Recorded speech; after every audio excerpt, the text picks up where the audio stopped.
বাংলাদেশে ক্রমাগত হিন্দু নির্যাতন ও চিন্ময় কৃষ্ণ দাস প্রভুকে গ্রেপ্তারের প্রতিবাদ জানিয়ে ধর্মনগরে জাগো হিন্দু জাগো সংগঠনের প্রতিবাদ মিছিল ও বিক্ষোভ সভা সংগঠিত হয়।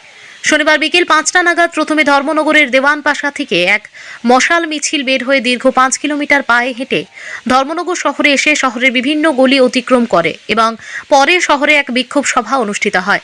এদিনের মশাল মিছিলের নেতৃত্বে ছিলেন মুকুল চক্রবর্তী এবং নেহারেন্দু দেবনাথ। তাদের এই বিক্ষোভ মিছিল ও সভার মূল উদ্দেশ্য ছিল বাংলাদেশে ক্রমাগত হিন্দু নির্যাতন, চিন্ময় প্রভুকে গ্রেপ্তার এবং বাংলাদেশি পণ্য বয়কটের প্রতিবাদে। এদিনের নেতৃত্ব মুকুল চক্রবর্তী বলেন, ইসকনের উপদেষ্টাকে অন্যায়ভাবে গ্রেপ্তার করা হয়েছে। তাছাড়া এখনও পর্যন্ত এর বিরুদ্ধে আইনি কোনো পদক্ষেপ গ্রহণ করা হয়নি। তাছাড়া প্রতিদিন সংখ্যালঘু হিন্দুদের ওপর আক্রমণ, নির্যাতন ও বাড়িঘরে হামলা এসব ভারতীয় হিন্দু সমাজ মেনে নেবে না। প্রয়োজনে এর বিরুদ্ধে আরও বৃহৎ প্রতিবাদ সংগঠিত করবে তারা। পাশাপাশি ভারতে যাতে বিশেষ করে ধর্মনগরে বাংলাদেশি পণ্য বর্জনের ডাক দিয়েছে সংগঠনের সদস্য ও কার্যকর্তারা।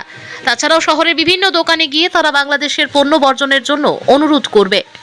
সমাবেশে আমাদের ডাকে সাড়া দিয়ে যে সমস্ত সনাতনী ভাই বোনেরা, মায়েরা এবং অভিভাবকরা এসছেন, সবাইকে আমি নতমস্তকে প্রণাম জানাচ্ছি।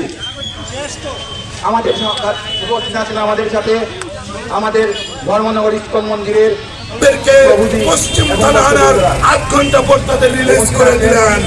তারা আমাদের নিরাপত্তা দেবেন, তারা আমাদের নিরাপত্তা দেবেন।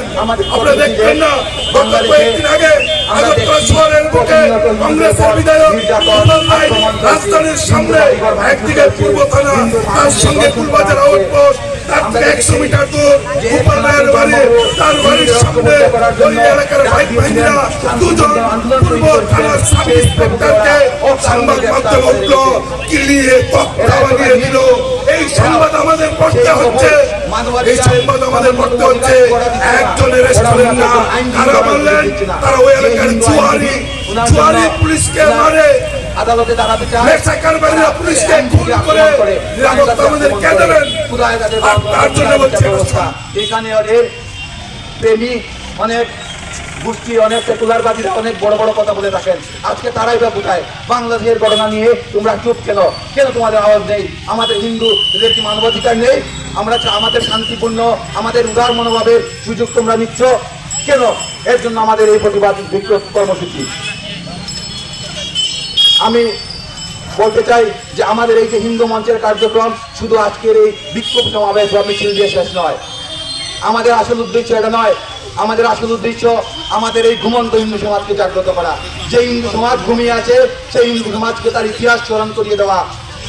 এই হিন্দুদের উদাসীনতার জন্য, আভ্যন্তরীণ দুর্বলতার জন্য এই মৌলবাদীরা অনেক বছর আমাদের গোলাম করে